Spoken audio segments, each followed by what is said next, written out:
Hello, aging people. I'm Gabriele Chiapparini. Welcome to Small Photobook Cult. Julian and Jonathan is an intimate, delicate, and moving project.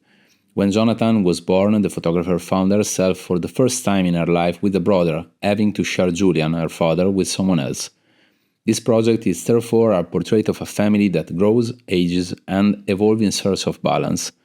The project is a meditation of the peculiar distance of looking in, capturing moments of stillness and proximity as an adult sister attempts to establish connection with a younger sibling. Welcome to the episode 56 of Small Photobook Cult. We are here with Sarah Mei Herman. Hello, Sarah. I'm really glad to have you here today. Hello, Gabriele. Thank you so much for inviting me. It's a great pleasure. It was a lot of time that I was looking at your book, and I have the chance to see it properly here in Bologna for the Photobook Mania of PH Museum, and GOST was so kind to leave me a copy, and here we are. Yeah, I'm very happy about this. Thank you. So, how are you? I'm good. I'm really happy to be able to tell you more in depth about my project, because it's my most personal and the longest project I've ever worked on. So it's important to me and dear to me. Yeah, and we will have the time to go a bit in deep in this amazing project. Yeah. So we can start, and we start flipping through the book from where did this project originate, and why was there a need to create a work like this one? Yes.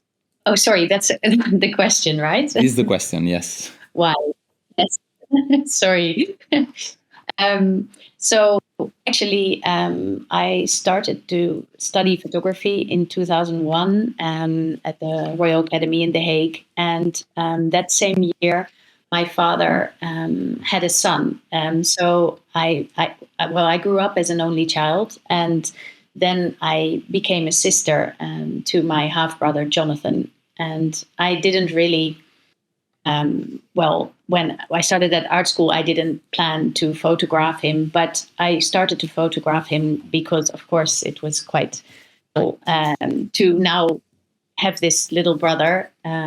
So during art school, I tried different things, as you do at art school, different cameras, different film. And sometimes my brother and my father were my subjects. And then for my graduation in 2005, my father and brother and we went to South Africa to visit my grandmother and my brother's grandmother. Jonathan was then 4, and I was 24, and we went on this family trip. And it was a very special trip because our grandmother was 93 at the time, and she was practically blind. And we visited her many days in their old age home. And for my brother, it was also, he doesn't remember much of it, but it was a very strange encounter because there was such an enormous age difference.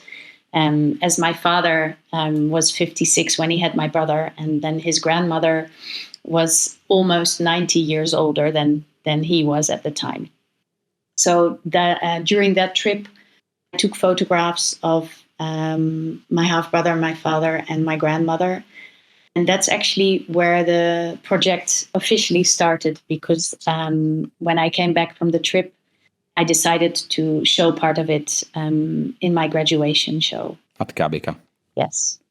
So yeah, that's where it sort of started as a series. And then after I finished from the KBK, I continued photographing my father and brother, sometimes separately from each other, mostly my brother, because, I think he is sort of the main character in the story, and my father is really the father figure who, changes very slowly over time. But, it's my brother, of course, who changes more rapidly because you see him growing up from a little boy to an adolescent boy, and then slowly into adulthood. So the changes are much more extreme visually. So actually, the reason for this project, this is something I realized later in the process, when I was looking back at all the photographs, I realized the obsessive way almost in which I photographed my brother over so many years and never stopped. And the reason is that I always wanted to understand our relationship, know what I mean to him as a sister, know him a bit better. But always, since he was very little, he's been very difficult to get to know. It's always been difficult to get close to him, and still is.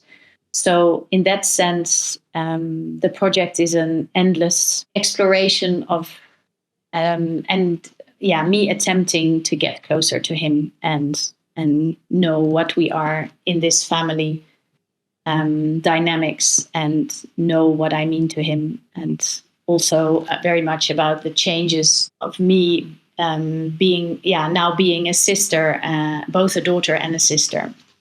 So also how the relationship with my father changed because of my brother. So that's sort of a summary of why I started and continued this project for so long. And was it also a way to understand better your father and your relationship with him? Yeah, well, I guess also, it's the project is also about that, especially during the trip. We made 2 trips to South Africa, the 3 of us. And the first one was in 2005, the one that I told you about at the beginning. And the second one was in 2013 when my brother was 12. So, very different life stages.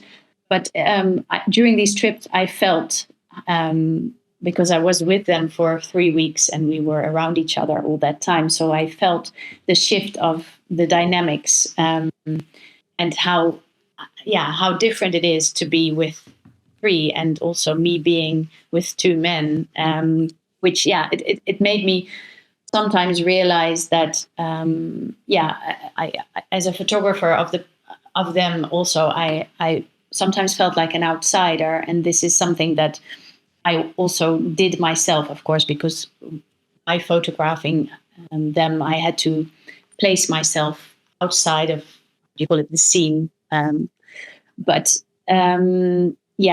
Sorry, I'm struggling with words a little bit. Don't worry. I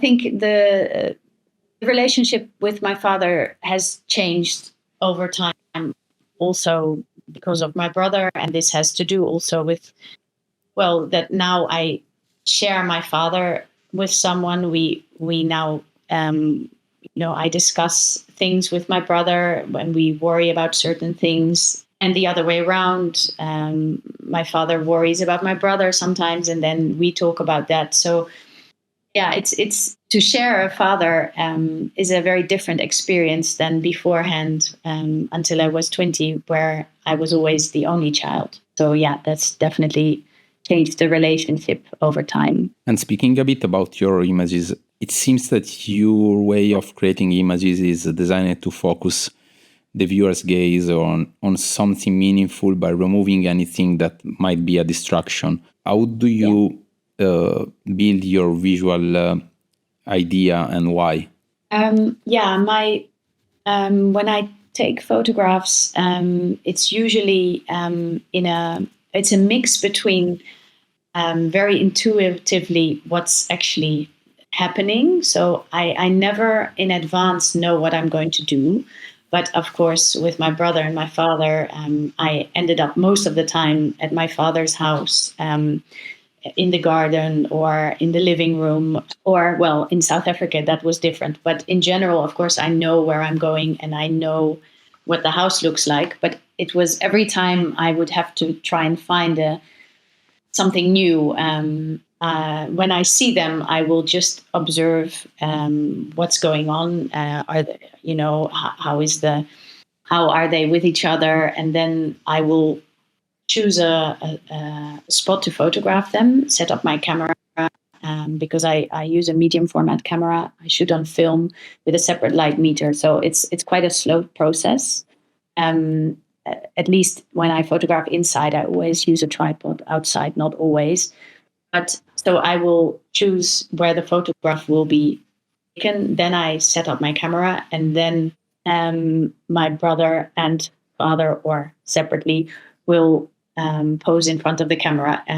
But this can also be that they are sitting on the couch, for example, and then I set up my camera in front of them, and I will definitely remove everything that will be distracting from the image. So in that sense, it's true. I like to sort of find this very quiet space in which the photograph can be taken. But I do really see the photograph that is, or the final result, as a moment between the three of us, or the two of us, depending on who is in the photograph. So it's a moment created because I'm taking this photograph, and it's not so much a moment captured as it was. I guess it's very much a mix of what I see at that moment, and also how I stage it. So I would say it's a balance between the documentary and staged. Why you have this need, for example, to choose before the stage and then put your protagonist inside the frame?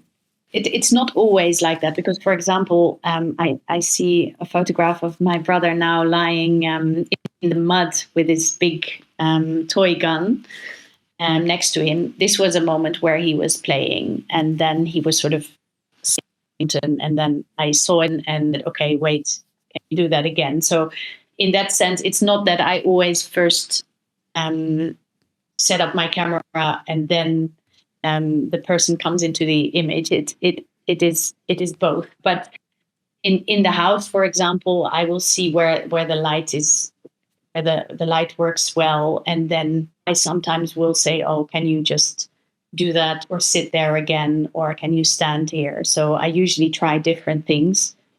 So it's not one way that I work, but I guess I do like to really control the image, in a sense that I somehow long to create a sort of a parallel world, something that is it's almost reality, but because of the moment that I have my camera there and the three of us are there, the moment is created.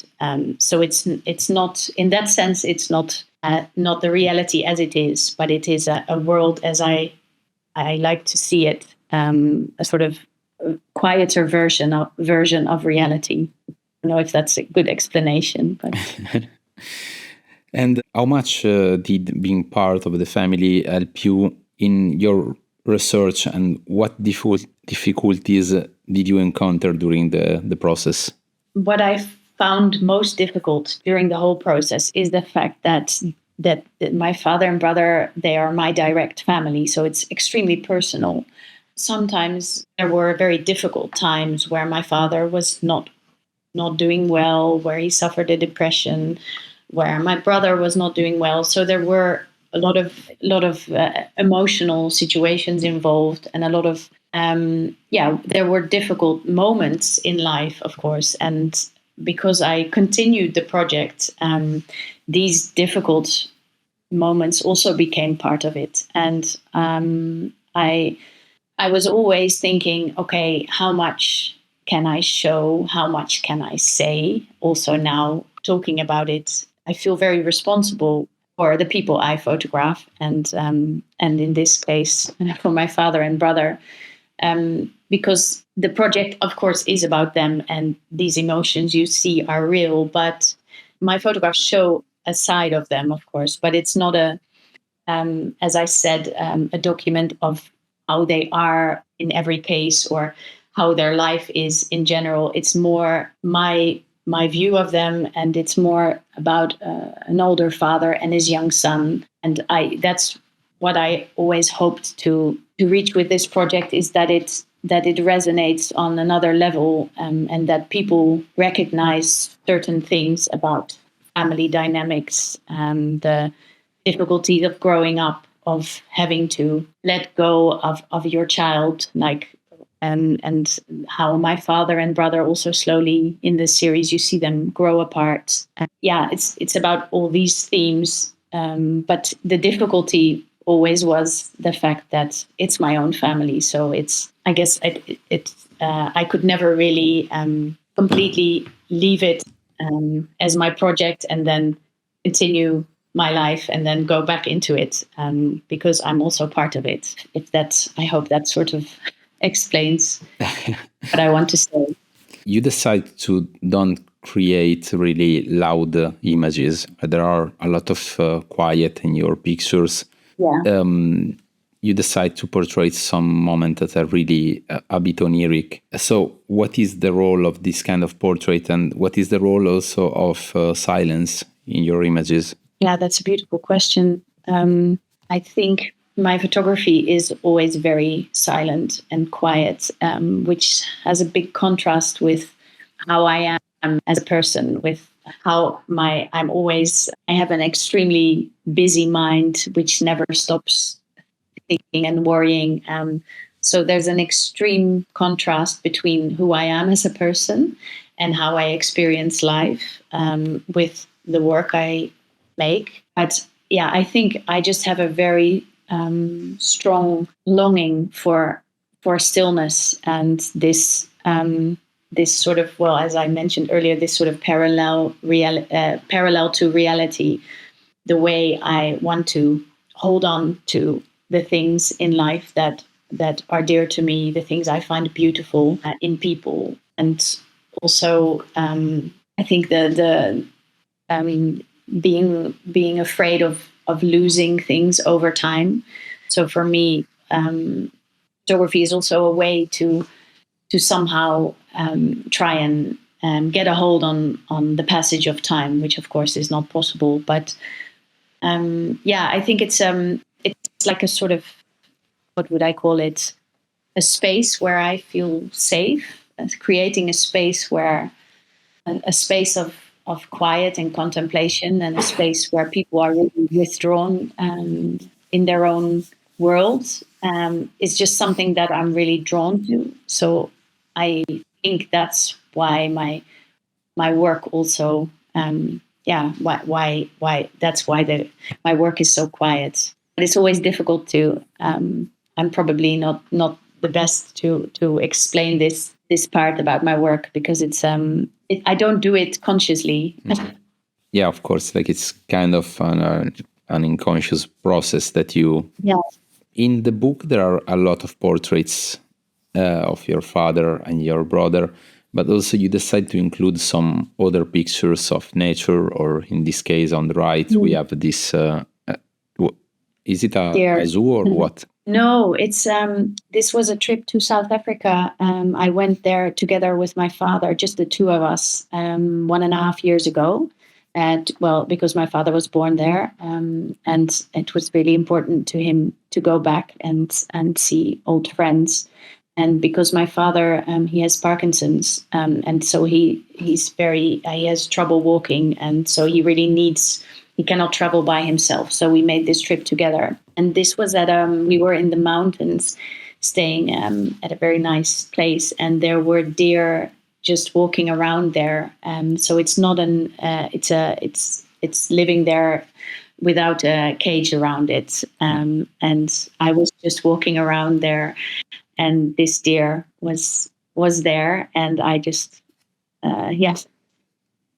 thought it was a really beautiful scene, and then it became part of the book. I have combined certain still lives with the portraits, and it's true that there are many, many more portraits than still lives in the book, but sometimes I guess it's important. I noticed that while making the book and while working with the designer and the publisher, that he said, we need some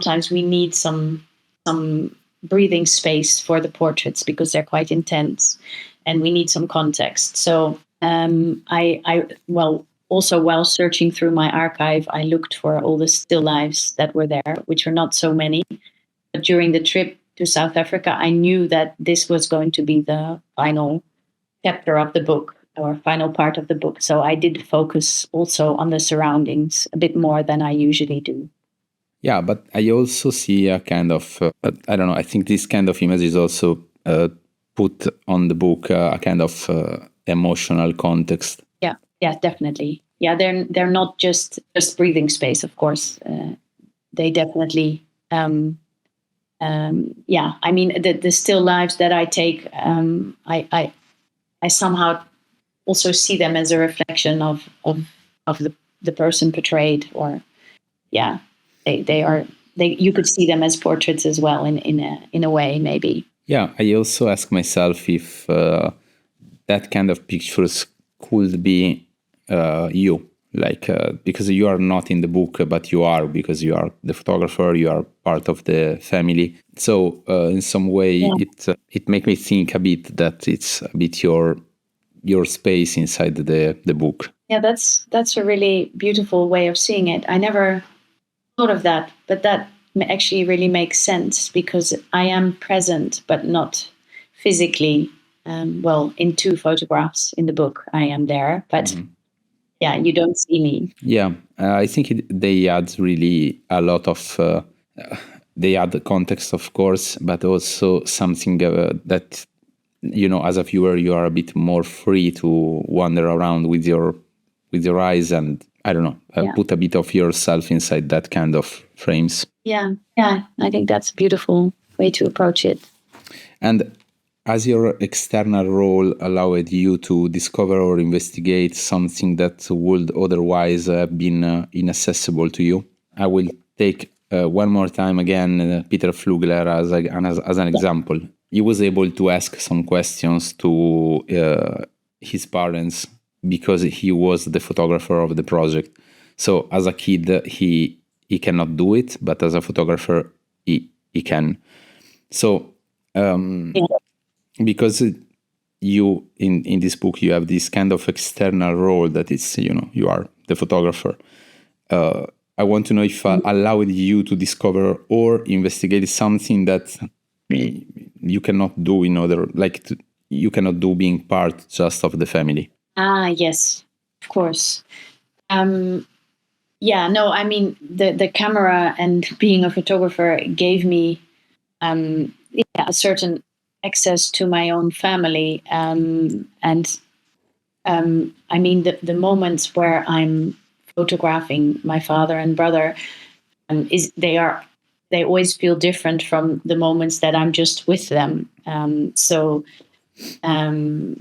Yeah, the camera definitely changes things, and because I hope I'm not sure if I'm really answering your question. Actually, I mean going the wrong direction. Right.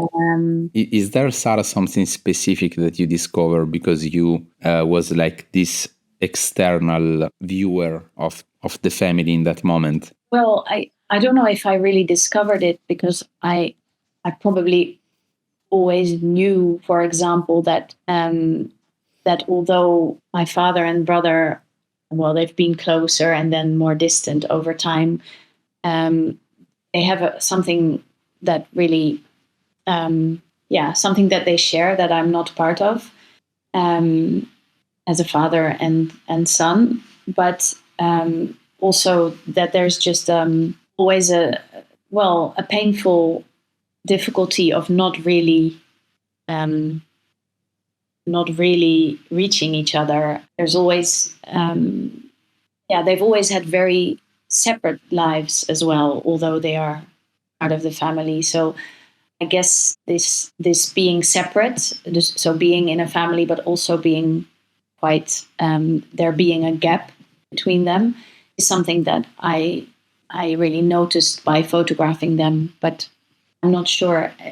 I guess I also know that just by. Sorry, I don't really know. No, it is, but I understand that maybe it's something that you knew, but probably is something that you can more easily see in the pictures than in the everyday life. Definitely.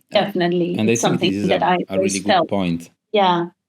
Well, it's by really seeing the photos of my father and brother over time, and seeing the changes. Also during the process of editing for the book, I felt quite emotional. Just seeing time passing and seeing the moments of very intimate closeness, but also moments of total isolation from one another. So yeah, seeing that in photographs is more, makes you realize these things in a different way. And because we are here, you decide to close and open the book with this all these pictures. We have it here, but also in the start of the book we have something similar. What was the contact? The contact sheets. Which one was the thoughts behind this choice? Well, I must give the credits for that mainly to the publisher and the designer of GOST books, because I have these workbooks that what you see now. These are pages scanned from my workbooks exactly as they were. Just there was also a lot of writing and they were a bit more messy, so we did take that out. But the way that the images are mounted on the paper, that's exactly how it was. And this really gives the viewer an idea of my work process. And it also shows all the things that I tried, the things that I failed at. And I'm also really happy that we decided to do this, but I didn't really see first of all, I didn't see them as being part of the book, because I thought, okay, but then everybody can see all the photographs that didn't work out. And,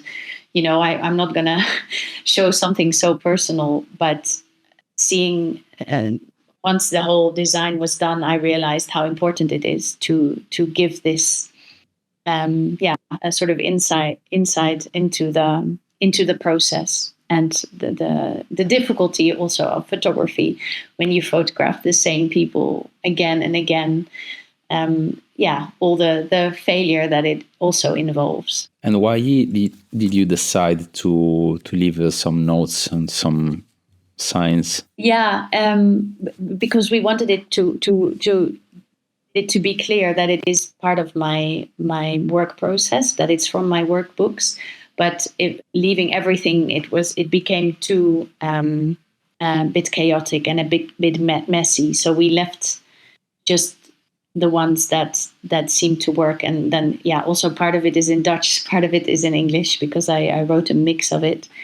But we didn't want to make it too clean. So that's why we decided to do that. And the contact prints at the back of the book, these are the contact prints with the cutouts, because I must say, I don't have contact prints done now at the moment with most of my work, because it's just too expensive. I just have low-res scans made, but I really miss this process because this is what I love about shooting on film, and this is why I have still never switched to digital photography, because I love the fact that you just have a certain amount of images you can shoot. And it's for me, that's the only way to keep that also has to do with my chaotic brain.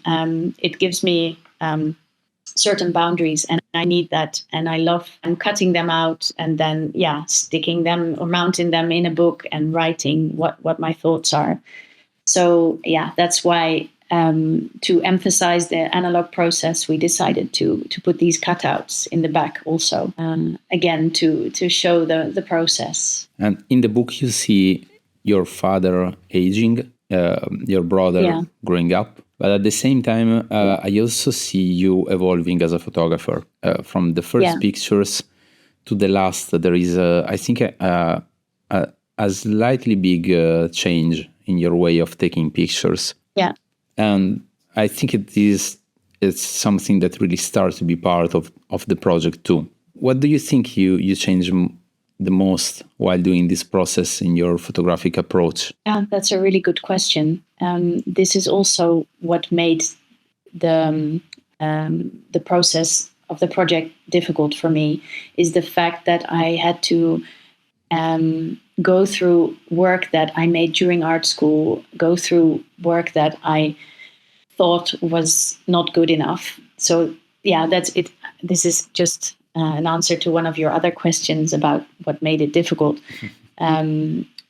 that is something that I found really really hard. The fact that if you show work from a project over 20 years, then of course things have changed and shifted, and my photographic approach has changed and hopefully also evolved and over time. But to go back to your initial question, I find it very difficult to say what I've changed, because it's not that I feel that the work later in the book, as it is chronological, is stronger than the earlier work. Not at all, actually. But I've become more consistent in, I think, how I work and in the format, and always using, that's more a technical thing, always using the same camera. At the beginning of the project, I used, and that is also shown in the book, 35mm 4x5 inch 6x6 and 6x7, which I now still use. So I was a bit more at the beginning of the project, just all over the place, trying out different things. And then I guess the work became more consistent. But in terms of how I take images, I'm not sure if I changed. I changed, of course, but I'm not sure whether my images have changed that much. But that's maybe something that you can see much clearer than I can. I think, like in the last part of the book, there is a little bit less staging pictures. Like also the portraits feels a bit more natural than in the starting part. Yeah. There is more movements in the images that you choose for the second part. Yeah. In the first one, there is more, let's say, suspensions. Is it possible? Yeah. Yes. I think I think you see that. That's, you see that very well. I think it's true. Yeah. What do you think is happening to your photography? Oh, your questions are really good. Difficult. What is happening to my photography? I guess maybe in some of them, for example, like this one, I was really maybe still trying to find my identity as a photographer. I don't know. And now I'm just maybe a bit more. Maybe I let go a little bit more. I'm relaxing a bit more within the images, maybe, but I really don't know, actually. Yeah, but it's probably something like that also. I am sure that there are more things inside this unconscious choice, but I think probably yes. I can feel you feeling a bit more comfortable in the last part of the book. Yeah, maybe a bit more confident. Yeah, also. Maybe that. Yeah. I did notice that at during the first years of the project and at art school, I shot so much, and I had to go through so many contact sheets, and I must say that has become less and less. So I guess I had during the last years, I'm far more focused and less images that I just shot less and had better results, I guess. Yeah, after working, it's a good point to reach. Yes, it is. And what do you think are the main topics that this project touches on? Well, first of all, one of the main topics is fatherhood, and the fact that the family relationship between a father and a son at a certain point, well, in this case, the relationship was quite symbiotic and very close. And then there is always the moment where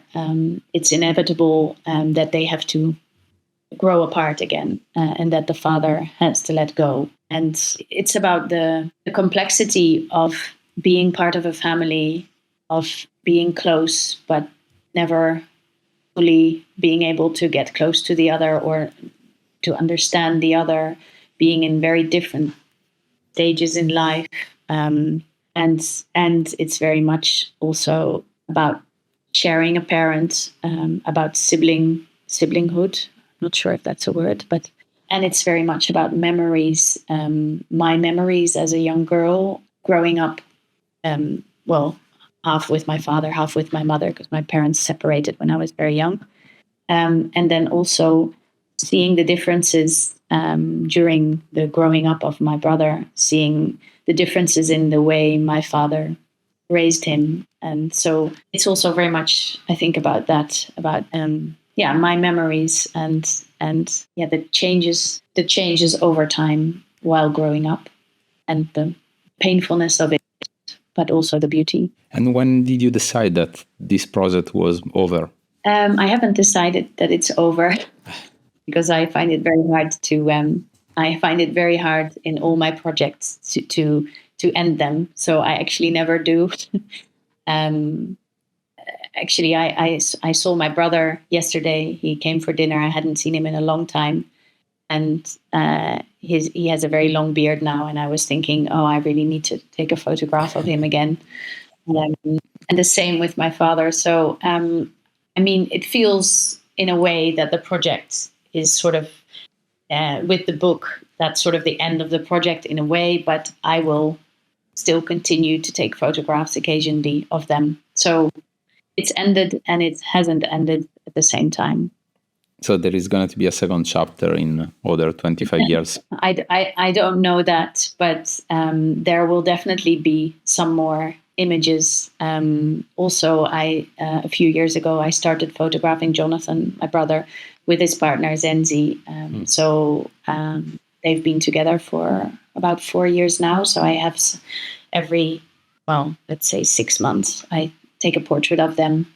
So that's then a new strand of Jonathan's life going on, and that's really how all my projects interconnect in a way. I don't like to end the project with a clear ending. Yeah. And what do you hope readers can take away about this book? What happened a few times was that my book, twice exactly, that my book brought someone to tears, and that it really touched upon something more profound, something universal. So I think the biggest compliment I can get is that people are really touched by it, and that they somehow recognize either themselves or their family members or the dynamics within their family, that something resonates with them on a deeper level. So that's what I hope. Is there a specific music that you suggest us to listen while watching this book? Yes, there is a piece played by my father on the violin. My father is a violinist, and I grew up with him being the second concertmaster at the Dutch Philharmonic Orchestra. So he was always playing the violin. And it's always been a very important part of my life, listening to, going to concerts and operas where he and my mom was also in the orchestra where they would play. And for the book, I feel that my brother, most of all, tells the story, and my father, as I said at the beginning, is more the solid father figure who very slowly becomes older over time. But his violin music is extremely important to him. And there is one piece which he played. It's on his CD, Sol y Sombra. And the piece that I'm referring to is a piece by Ravel called Habanera. And it's on YouTube if someone would like to listen to it while looking at the photographs, because I think it's, for me, I also made for an exhibition years ago, I made a projection of 3 minutes where I showed this work, and I had the piece played by my father together with the work, and it somehow feels like my father's voice in the story.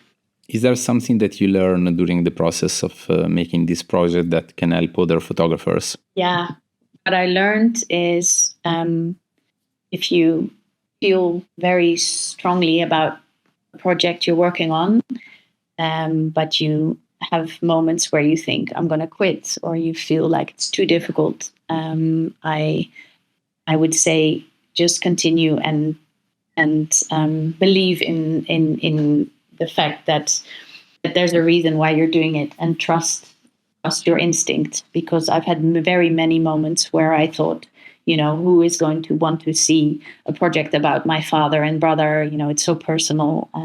It's never never, going to be interesting for other people.